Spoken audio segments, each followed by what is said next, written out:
Good evening. My name is Allison Green, Manager of External Exhibitions and Public Programs. Thank you for joining us for the League's live talk series this evening. Our additional thanks to the New York City Department of Cultural Affairs, whose generous support makes this series possible. A reminder that tonight's talk will conclude with a Q&A discussion with our speaker. To contribute, submit your questions and ideas as Facebook comments right here in the live stream. Tonight, we look back on an event early in the League's history and bring it forward into the conversations being held in the art world now. 115 years ago today, August 3rd, the story broke on a police raid at the Art Students League, part of the censorship campaigns of Anthony Comstock, known as the Puritan Gladiator. What was the relationship between art and censorship under Comstock's moral regime? And what does that relationship mean for artists now? Bringing these questions to life, we are joined tonight by Dr. Amy Werbel. Amy serves as a professor of the history of art at SUNY Fashion Institute of Technology. For the past 20 years, her research has concentrated on art censorship and the intersections of law, theology, sexuality, notably including her most recent book, Lust on Trial, Censorship and the Rise of American Obscenity in the Age of Anthony Comstock. Welcome, Amy. Thank you so much for joining us this evening. Great to see you, and I'll see you at the Q&A. It's great to see you as well. Thank you so much, Allison. And I also want to give a shout out to Stephanie Cassidy, the archivist at the Art Students League, who's helped me out numerous times over the years as I've pursued my research. And this evening, I want to thank Andrew Dragón, who is acting as our tech maestro. I wanted to start with a bit of a disclaimer or a warning. I am going to be using lots of words that were censored during Anthony Comstock's era. For example, penis and nipple. And you're also going to be seeing images that are basically, again, fodder not only for censorship in Comstock's era, but also in our own, as the new version of Puritan Gladiators has really taken over social media and restricted many images from circulating. So if we get cut off, we may well get cut off by Facebook. And if that happens, please stay tuned. There will be some comments put into the Facebook stream by Andrew, and we will keep recording and post the talk on YouTube. So we're doing a little bit of an experiment and a little bit of an act of resistance, which is totally in keeping with the tradition of the Art Students League of New York, and I'm really excited to get started. So when Allison proposed this talk, I thought, oh, I wonder what's going on with the Art Students League. Obviously, this year has been super disruptive. A lot of educators, including myself, have had to take their classes online at various platforms. And I found one of your professors at the Art Students League, Dean Hartung, had posted this image on Facebook and on May 20th, 2021, so quite recently. It says, demo from my class at Art Students League, wrote around this year due to closings on the weekends. I think I'll do an online class if anyone is interested. So when I saw this, I thought, okay, this nude image, this painting of a nude, is up on Facebook, hasn't been taken down. It was easy to find. On the other hand, there are no likes or comments, which could just mean that, you know, it's a pretty small friend group, which is sort of true, but also Facebook, Instagram, other platforms also shadow ban images like this routinely. So it could be that the image wasn't actually even seen unless people were actually hunting for it.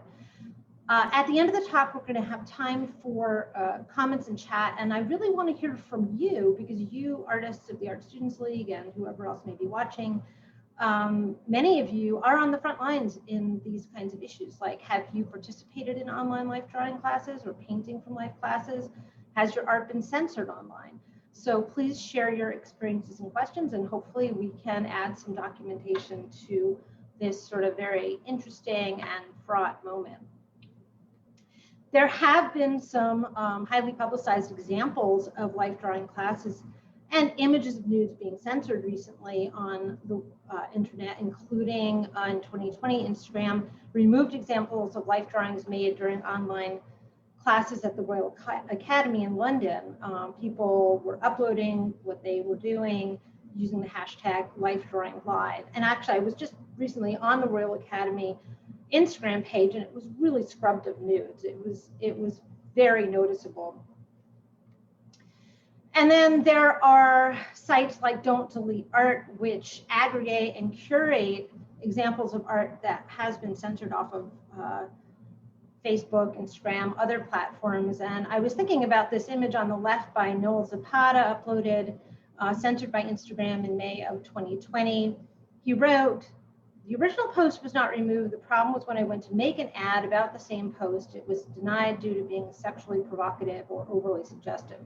So there are a lot of things going on. Things can just be taken down, people's accounts can be frozen, or there can be some applications that are denied on the basis of having nudity. And again, we're in just this real-time moment, and the social media companies are not transparent about exactly the rules regarding what can be up and what can be taken down. And honestly, even if they were to try to be precise about them, it's pretty impossible to do that. So when I was thinking about, all right, just to frame this conversation today, comparing what's happening now to what happened 115 years ago and in between, I thought of setting up these two basic important elements of the ecosystem of censorship that we need to think about. The mechanisms and the regulatory and legal frameworks for censorship really make a difference.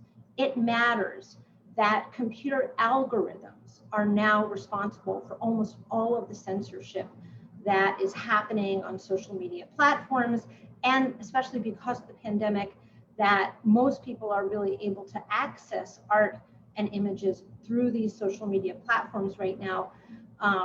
Thankfully, we're getting back to museums and galleries, but when those were shut down, right, it was either access through social media or not. So when we think about people who don't live near museums and so forth, we can remember that computer is really how they are learning about the world of art and being educated and inspired.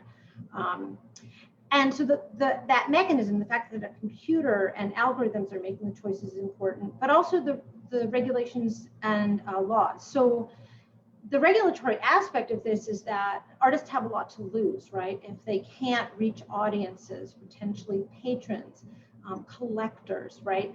Then it serves as a kind of an economic disincentive. It regulates what they are willing to put on to these kinds of platforms. And then the laws, we might think, how could they take that down? I'm an American, I have First Amendment rights.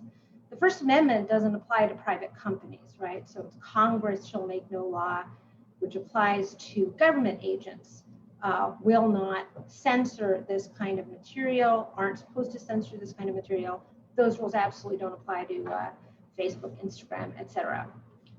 So when we think about the differences 115 years ago, we're going to look at very different mechanisms, regulations, and laws that provide the framework for censorship, and all that matters. But if we just focus on tariffs and duties and censors, we're really forgetting what I think is an even bigger story, which is the way that artists respond to censorship also really matter and also really change history, and especially when we're talking about the Art Students League of New York. Probably no institution has been more important, no art institution has been more important in fighting censorship than the Art Students League of New York. So let's go back in time. 115 years ago today, in the very building that some of you take classes in, teach in, those of us who are fans visit on a regular basis and see the wonderful shows and programs that Allison organizes, exhibitions. 115 years ago today, Anthony Comstock walked into that building, and it was a raid. So 115 years ago today is when the story broke. It happened on August 2nd. And you can see here that this story generated in New York City, did what New York stories did in the 19th century, was that they went around the country and around the world through telegraph wires that originated in New York. So New York was always news. So we can see that this story, Art Students League raided by Comstock and its magazine seized by the Purifier as indecent. Woman clerk arrested. Comstock says reproductions of student pictures exhibited without complaint are awful. New York Times, page 1, ends up in Michigan and Ohio and North Carolina and Minnesota and all over the United States. You can see that the New York World, quite cheeky, published line drawings of pictures which Comstock calls lewd and for which he rated the art students. So take a step back and think about what happened here. Comstock became aware of this catalog, the American Student of Art. It was a magazine that had been printed for 6 months. The editor was the art student Andre Champollion, and it was basically a publication meant to show how wonderful the education was at the Art Students League and to convince American students that they no longer needed to go to Europe to get the best training in the world. It was right in New York. It was right at the Art Students League. And this January 1906 edition was the first edition that combined the listing of classes and class times and how to register, and was sent out to this enormous mailing list of prospective students. Before that time, the magazine had just been purchased mostly by students. So this time it got sent through the US mails to all kinds of people, including someone who really objected to it. It included examples of work by league teachers like Kenyon Cox, showing off some of his methods of preparing for murals. And this was the problem pages where it had examples of life drawings, reproductions of student drawings, listed the student names, and it was examples of the work that was being made in the league. Full frontal nudity. A woman received this catalog. Her mother complained. She knew who to complain to, Anthony Comstock, and he was so outraged and told all the newspapers that the league, that these were being seized because of the pictures on pages 161 and 168. Copies of the magazine of art went up to $30 in value. They were immediately an enormous hit. But Comstock rolled into the Art Students League on August 3rd and seized he couldn't find anyone in the building except the bookkeeper, whose name was Anna Reepley, was reported in various ways to try to maintain her privacy. But she was the only one who was there. He asked for the catalog, she handed it to him, and he arrested her. A 19-year-old woman is just about the worst defendant you could possibly have for a criminal indictment like this. So that was Comstock's blunder going into the raid, and I'll talk a little bit more about how it ended up in a bit. But first I want to take you through a little bit of backstory of how Anthony Comstock came to be in this position of being the mechanism of censorship in the 19th century. His active years were roughly between 1868 and 1915 when he died.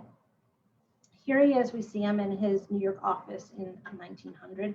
This is the office of the New York Society of the Suppression of Vice. And behind him, you can see all of these case files. These are now actually in the National Archives in the US Postal Service records, because Comstock was both the secretary of the New York Society for the Suppression of Vice, a private vice-fighting organization, and he was also an inspector for the US Postal Service. And so he reported to Washington, and these cases that went through the US mail were basically all documented. In many cases, we can find examples of the things that Comstock was seizing. So how did Comstock rise in power. He was an amateur vice fighter starting in his teenage years in Connecticut. He was a Congregationalist from a very strictly observant family, and these were the original Puritans. These were the folks who landed in Massachusetts and, ran a kind of a theocratic government. Some of them thought Massachusetts was becoming too worldly. They went to Connecticut. Those were Anthony Comstock's ancestors. And he fundamentally believed that temptation would lead to sin, and sin would lead to burning in the fires of hell.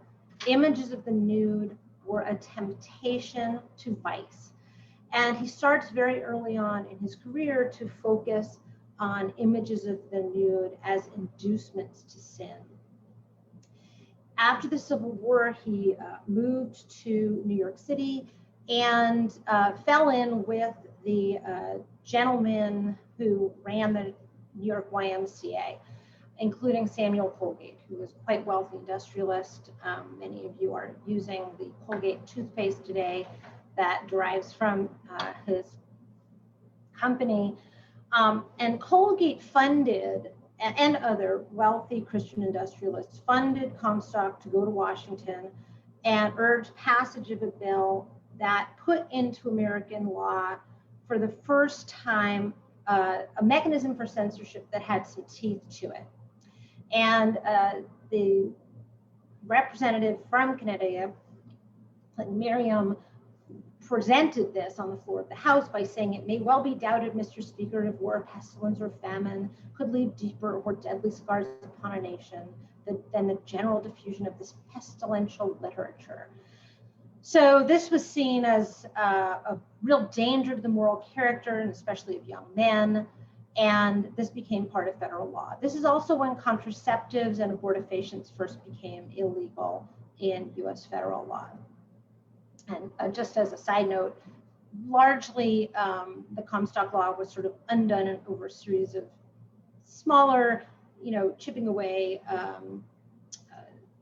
decisions, court decisions, but really about 100 years later, we have Roe v. Wade and we have the Miller test, and basically it becomes, it survives in language, but not really so much in law. So the New York Society for the Suppression of Vice grew out of the YMCA. It was kind of a spin-off, private, separate organization that basically took donations and then paid agents to investigate and find pornography, forced the police to make arrests. And you can see the insignia shows this gentleman in a top hat burning pictures, and then the working class guy goes to jail, which is basically how the society operated. So Comstock was secretary of this organization from 1874 to 1915. Most of what they did was what we would now recognize as pornography, sexually explicit images. They did a lot of work prosecuting gambling, theater that was kind of, very saucy. They really only dipped their toe into what was recognized as art at the time in 1883. And this case was important legally, New York v. August Muller, because it was a small gallery selling reproductions of paintings that were popular in the French Salon.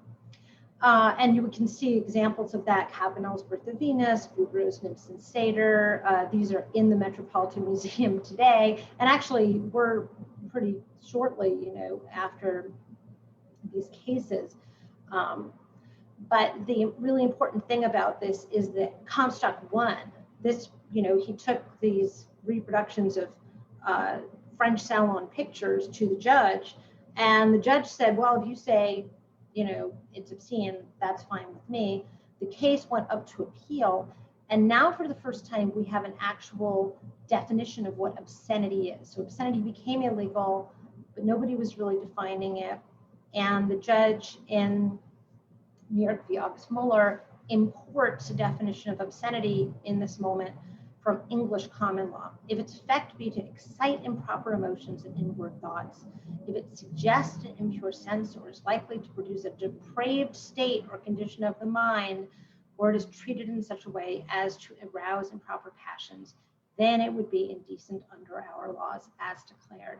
So now Comstock, after 1883, can basically say anything that's sexy, literally, is obscene and therefore illegal. Can't be sold, can't be reproduced.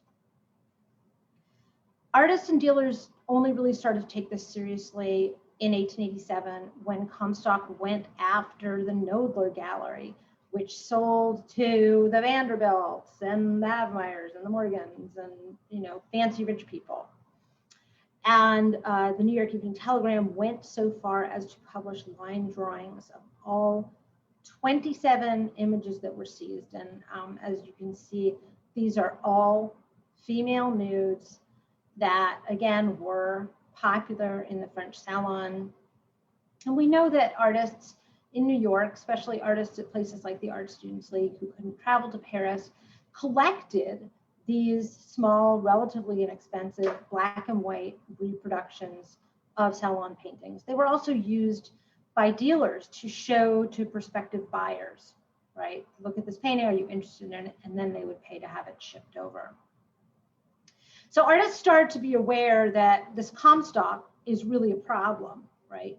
And threatening their business. And also they're asking, who is he to decide what's art? Another group of New York creatives that really gets involved in the resistance to Comstock are photographers. And this begins in 1884 with the case New York v. Charles Conroy. And this is when, after the Mueller decision, Comstock decides to go after actress cards. Now, these were really popular and really highly remunerative. They were sold in, you know, Tin Pan Alley. People would go to see the Broadway shows or burlesque shows, and they would buy these little souvenir actress cards. The ones he was most offended by were images in which anything that was, you know, showing flesh. So here, the fact that Annie Sutherland is wearing tights is totally not okay. And the fact that this is a very gender-bending outfit for 1884, this is actually another image. I don't have the exact image that was involved in the prosecution in 1884, but we know that Annie Sutherland was right back to wearing this outfit that was described in the court documents of shorts with a fringe, and the fringe was said to be very suggestive of women's, you know, lady parts as they would have been referred to back then. But also that the idea of her wearing shorts at all and showing her tights and wearing this men's hat was going against the laws of nature. Getting back to drawing and painting from life, there's a category of photographs that are involved in these seizures that were referred to as photographs from life. Very high quality photographs of artist models were made in Paris and in Italy to some extent, and Germany. But the best examples and most examples came from Paris, from photographers like Louis Ego. And you can see these are highly trained models who knew and studied classical sculpture and were able to kind of, you know, recall poses both from the ancient world, from Renaissance paintings and that sort of thing. So models have always brought a lot to the studio, to the classroom, and I think probably haven't really been appreciated enough for that expertise. But the photographs in this format were imported into the United States for the use of artists. And they were used really all over Europe and the United States as a substitute for paying models, which was very expensive. So if you could buy a photograph, even though these were a little bit expensive, you could have it, you know, to use whenever. You didn't have to wait for life class to start. You could study bones, tendons, the movement of the spine in various postures, and so forth.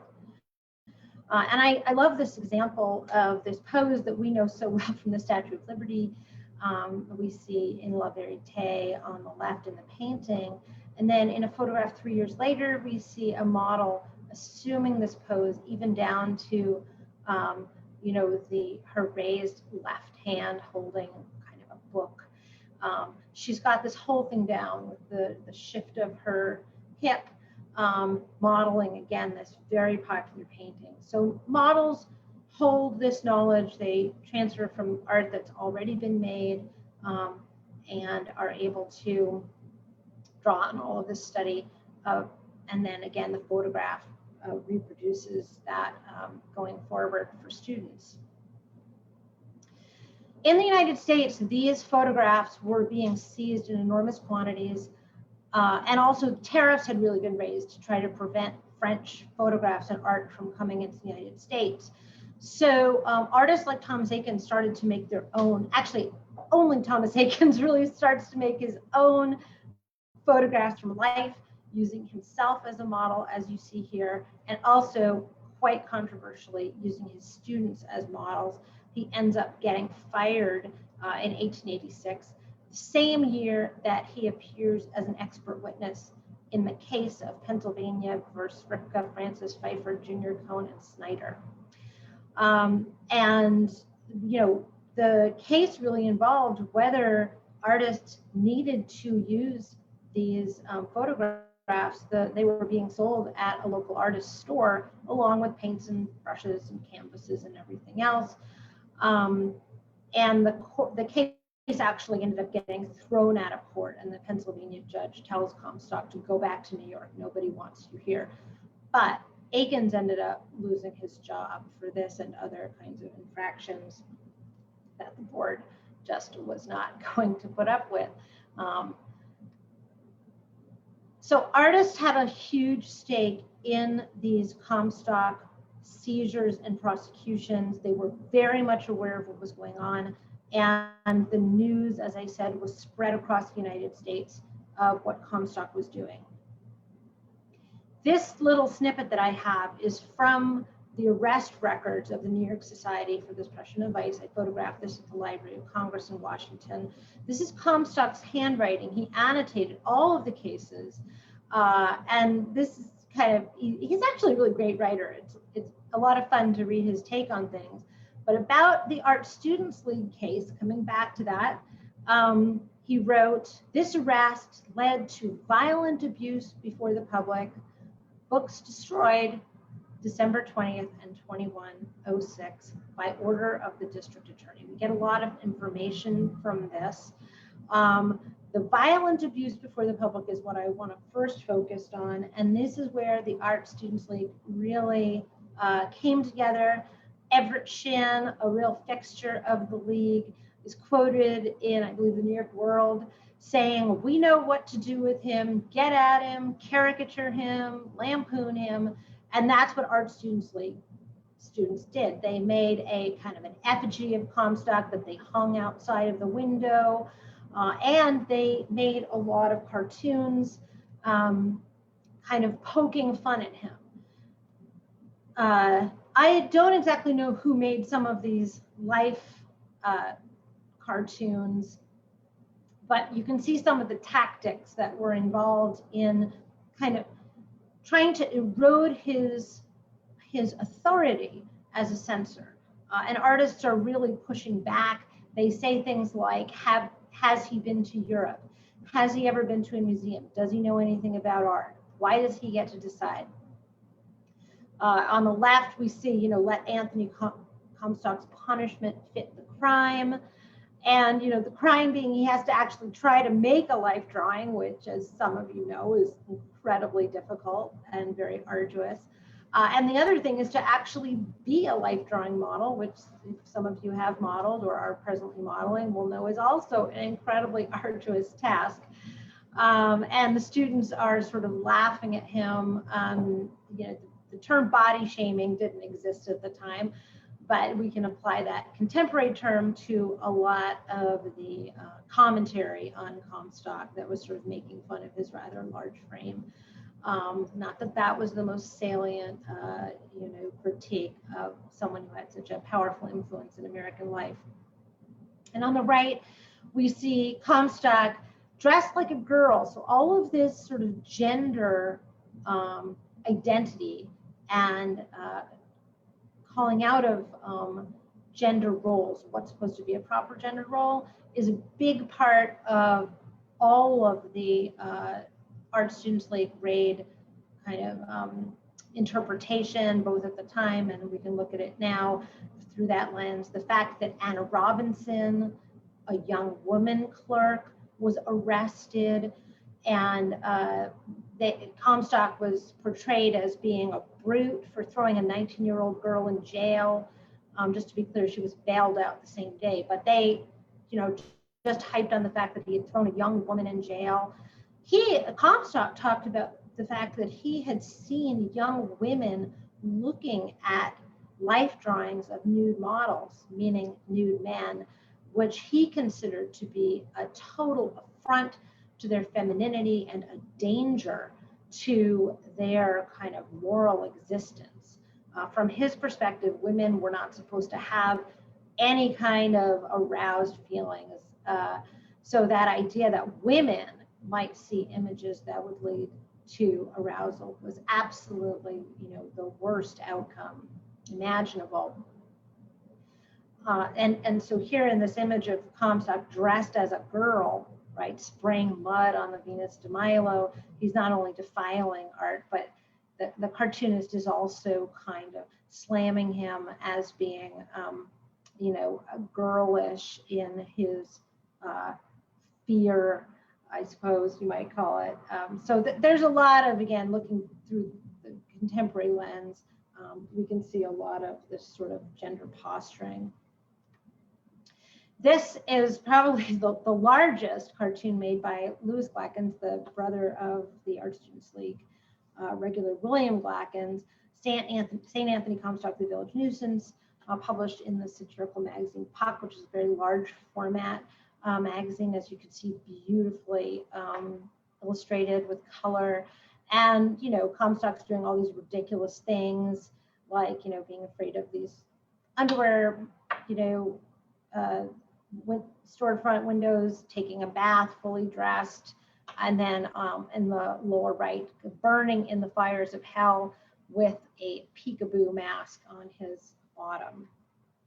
So all of this lampooning, again, was that means of resistance for artists. And this one I find to be really kind of the most salient, because it shows a male and a female artist linking arms together, and this allegorical figure of public opinion kicking Comstock off of the steps of the Art Students League, and this representing, in a way, the utter rejection of everything that Comstock stood for. And they won. The case was dismissed. The judge threw it out. Took a while to work its way through the courts, as all of those cartoons were building in. Art Students League members, teachers, students were out there giving interviews to the press all the time, and they won. And we can then think about, well, what did they win? In some limited way, we can say, well, the next issue of the Wintry catalog has these kind of neutered male figures, right? The penises are literally erased. So they didn't continue with the full frontal nudity. And this is undoubtedly because the board minutes show that they paid a lot of money in legal fees, which they didn't want to have to do again. And they clearly had cut a deal with the district attorney to dismiss the case as long as Comstock could burn the copies of the American Student of Art that he had seized in his raid on August 2nd. So that's not so great, right? And now today, this issue of the American Student of Art exists in the Art Students League archives and also in the New York Public Library. Other than that, I really have only found, I think, 1 or 2 copies. So largely this was erased from the public sphere, this wonderful publication put forth by Art Students League students and teachers. But I think in a larger sense, we have to look at that ecosystem, that big picture of what happened. And one of the things that happened was that the raid really gave a boost to this recognition of what students wanted. One of the things students wanted was to end the sex segregation that had existed throughout time. Life drawing had been used to keep women out of art school, right? They couldn't handle it, they would faint. The same thing was said about women entering medical school. Starts to happen a little bit here and there, and Akins gives a big push to allowing women to study from fully nude male and female models. In the Art Students League of New York, women had been studying life drawing in sex segregated classes. They had only been studying female models or male models wearing a loincloth. Robert Henry, who is a great sort of hero of the resistance to Anthony Comstock, gets rid of sex segregation in his classes shortly after the raid on the League. So there's motivation there. He's, meeting with Emma Goldman, often working on many of her projects. Artists like John Sloan and George Bellows, who are all, teaching and studying at the League. They are also getting more and more involved in these sort of radical causes that are looking to, I wouldn't say get rid of gender and sex discrimination, but reduce gender and sex discrimination. And the raid on the League becomes this sort of turning point, especially the fact that they had sort of scored this victory against Comstock. We also see that many League artists ratchet up their production and exhibition of nudes in the years following the League raid. Now, there is a big difference between these works that are reproduced and disseminated, especially through the mail, like the magazine, and paintings. But as far as sort of moving public opinion about what's okay and what isn't okay, the fact that these artists start to exhibit full frontal nudity makes the art community kind of more accepting. And that sort of filters out in more, broad terms over the course of many years. Thomas Akins had painted this allegorical subject of, or I should say, it was a historical subject of the sculptor William Rush and his model for the allegorical figure of the Schuylkill River. This is his last version. He had never painted full frontal female nudity before. And I can just say that the fact that the model has pubic hair is very, really beyond the what was considered to be allowable in a European and American exhibited paintings. You'll see these sort of waxy white bodies that are supposed to look like sculptures. If you look closely at the magazine and the painting, the models look really similar, right? And he is going that step further, kind of in this affiliation with the resistance to Comstockian ideas, which at this point in 1905, George Bernard Shaw's plays had been censored, and he refers to America's being the laughing stock of the world because of Comstockery. So that term Comstockery also right around this time comes to kind of codify all of these things that modern artists are going to push back against. We saw George Bellows go from this very schematic image of boys bathing in 1906 to this enormous painting, 42 kids, the following year. And we can see there's a boy there who's smoking and his penis is visible. There's another boy sort of over here who's actually holding his penis and peeing. It's very kind of, forward, we can say, again, compared to what Bellows had been doing earlier. And he also made his first, full-scale female nude painting, again, just a couple of years after the League raid. Robert Henry and Arthur Lee working, Arthur Lee, another Art Students League student, made these works for the Armory Show in 1913, this exhibition that was meant to show the most modern American art. And what's modern to them in that moment is full nudity, and Henry's figure even has a little tuft of pubic hair, which was really the symbol of, again, resistance to this prudishness that Comstock represented. Florence Stettheimer, another art student, painted this really extraordinary nude self-portrait in 1915. It's a fantastic painting, recently exhibited at the Met, but really taking a big risk here in not only painting a fully frontal nude model, but making it a self-portrait.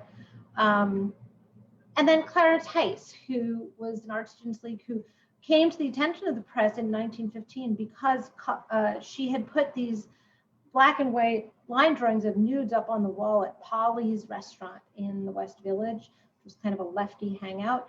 And Anthony Comstock saw them and told the proprietors of Polly's that the drawings had to be taken down or he'd close down the restaurant. Clara Tice became a celebrity because Comstock threatened to censor her, and she went on to have a career that included many different aspects, but also illustrating erotic fiction and classics, including Aphrodite. And some of these are hard to find, some of them were censored, but the Kinsey Institute has a lot of examples of her erotic illustrations. So she kind of comes into the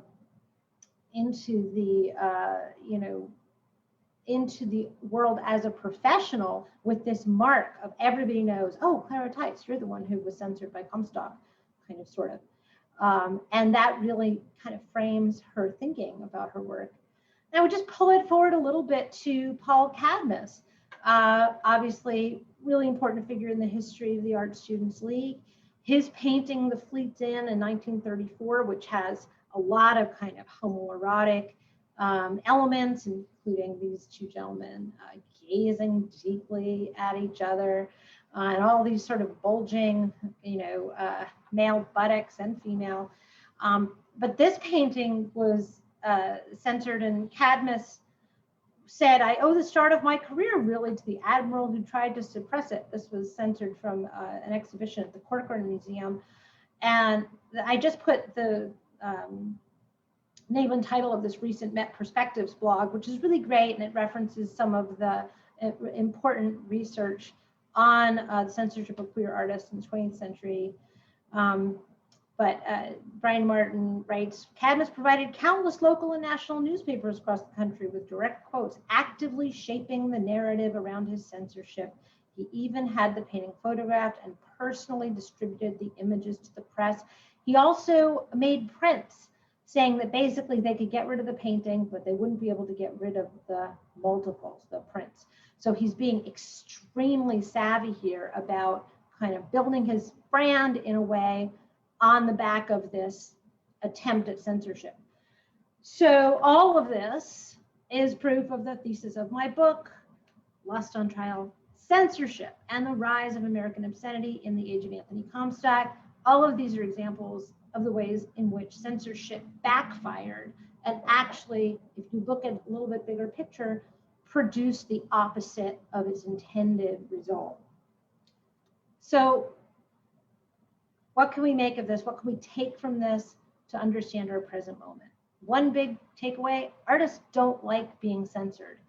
And what we see on the internet is that photographers, painters, artists in every kind of media possible are messing with the algorithms and also sort of calling out social media censorship. Ryan McGinley has done this quite a bit.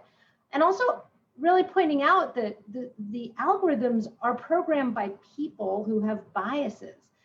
Skin tone, for example, has proven to be handled differently by algorithms, right? So we end up having these sort of colorist biases in what gets flagged and taken down and not. And then there are groups of artists who have been actively kind of making work to try to fool whatever the algorithm is. So I love the one on the right, Jacqueline King making a bra that is basically in the shape of breasts, and they look like breasts, but they're not, right? And so she's here very playfully kind of calling out the ridiculousness of the algorithms kind of looking for anything with a breast and taking it down. Joanne Leah is another artist who does really provocative work with a group of models who are really invested in this project of being able to share their self-expression, their body positivity.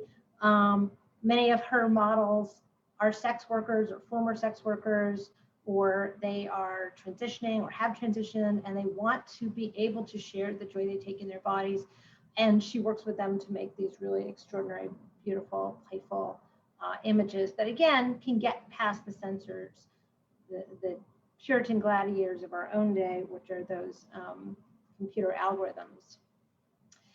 We the Nipple, you can sign on for the cause of We the Nipple at the National Coalition Against Censorship. Again, there was a movement going around to take male nipples and paste them on top of female nipples, and all these images that were being shared online of female nudes to again show the ridiculousness of these distinctions being made. This movement has been led by Nicole Hebron and Spencer Tunick. They and Joanne Leah and a group of other artists actually met with Instagram in 2019. They had a private meeting to talk about nudity policies, and then Nicole Hebron and Spencer Tunick walked outside, took this photograph, posted it on Instagram, and Nicole Hebron had her account suspended. So again, the resistance is alive and well, and I would love to hear from you whether you feel that at the Art Students League now, whether these issues have been affecting you. A lot of things have changed, right? Obviously, the mechanisms of censorship have changed. No one's afraid of being criminally prosecuted in these cases that I'm discussing regarding social media, so that's really changed. We're also taking much more seriously the rights and I would say contributions of models. So here in a little flare up last year, there the model Naomi Nicholas Williams was her images of herself were being taken down from Instagram, and she, as the model, sort of came out and was protesting and resisting this censorship. So I think the power balance between artists and models has also shifted, and so that creates a little bit of a different framework for the conversation. And so with that, I want to come back to the Art Students League, to your own situation this year, and to have a chat. Certainly, I'm very happy to answer any questions about the material that I presented, and I'm also eager to hear what your own experience has been. Thank you. Well, Amy, thank you so much. This has been, this is such fertile ground, so apt today. I see so many parallels between this 115-year-old story and the art world that we are experiencing now. It's quite uncanny. And just to remind everyone who is tuned in addition to your questions on the topics that we've covered, you are very much encouraged to share your experiences, your class and workshop experience within this most recent era of taking art classes online. So please tell us what you think, and we'll get to as many of the questions in our 10 minutes remaining as possible. So Amy, I'm gonna get the ball rolling with a couple questions from our watching audience. Someone has a fun question. Do you know if Anthony Comstock had anything at all to do with an early 20th century arrest of Mae West? And I'll add to that, just thinking about film in general as something starting during this time, what was his relationship with that? That's such a great question. And Mae West is a little bit later. Comstock is already dead. But it was definitely the heirs of Comstock, and in particular John Sexton Sumner, who takes over as secretary of the New York Society for the Suppression of Vice, is definitely like the go-to figure. But it's very muted. No one has as big, kind of in every possible way as Comstock. Film, there are a handful of film arrests in the arrest blotters. It's really kind of ramping up in that first 15 years. The really interesting thing about film is that the subjects were taken from theater and novel kind of stories that had been suppressed by Comstock. And Artists' Models is a great example of this. Comstock was seizing and burning, hundreds of thousands of copies of plays and novels that were devoted to this very saucy story. The artist's model always succumbed, was always ruined, and so it was a very popular erotic trope. But when you see in the early films is that I think it's like 1/3 of films in the first 10 years were devoted to exactly those subjects that had been censored and suppressed. The mechanisms of film censorship kind of evolve in these sort of local regulatory bodies, and then the film industry itself starts to sort of self-police. So that history kind of takes off, and there's a ton of fantastic scholarship on it.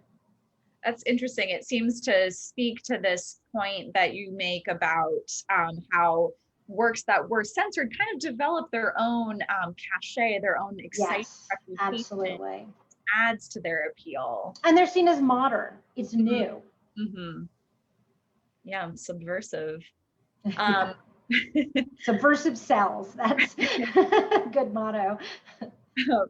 We have a comment here from an audience participant saying figure drawing in general should not be censored, which I think is probably a widely held view by a lot of people throughout the entire history of the Art Students League and probably in art practice in general. The one point that this speaker adds is the tricky part is children and how they are interacting. So I'm curious, when we think about censorship, even though, we as artists may want to say a blanket ban on censorship, where might we want to consider drawing that line? Do you see anything with, children perhaps in particular, where we would want to be considering censorship?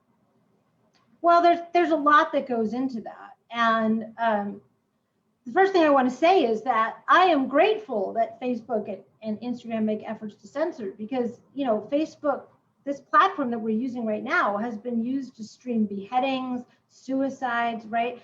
And so the fact that there are these programs that are looking for that kind of content to take it down, mass murders, right? That horrible shooting in, was it New Zealand, I think? These are things, so there has to be censorship, if you want to call it that. There has to be policing. The carve-outs in First Amendment law are very small, right? Like any obscenity is still technically illegal, but most people, there are very few obscenity cases because it's very hard to draw the line. I mean, with parenting, my own attitude was to teach my children that there was nothing shameful about the body. So I took them to see museum exhibitions all the time, and if there were paintings of nude people, it just wasn't a big deal. Now, as a parent, I didn't want my kids to see things I didn't want to have to explain. Nothing I showed in my talk today is something that I would have had a huge problem explaining to my children, right? And so I do think that those lines need to be drawn, and especially as regards child pornography, which is illegal, right? And these platforms are trying their best to get rid of anything, before it is kind of, again, reproduced and circulated, that involves sexually explicit images, or just even nude images of children, which I absolutely agree with. It is illegal. So yeah, I think it's that part of it is tricky. And yet I think that the conventions of drawing and painting the nude at places like the Art Students League have really taken very seriously, right? That the door doesn't open and close, that the model is respected, that there are these ways of behavior that show the seriousness of the project, and its importance in the history of art and in artistic expression today. Definitely. Thank you. I have another quite an interesting question. I think this will be a great one for us to end on as well. It covers a lot of ground.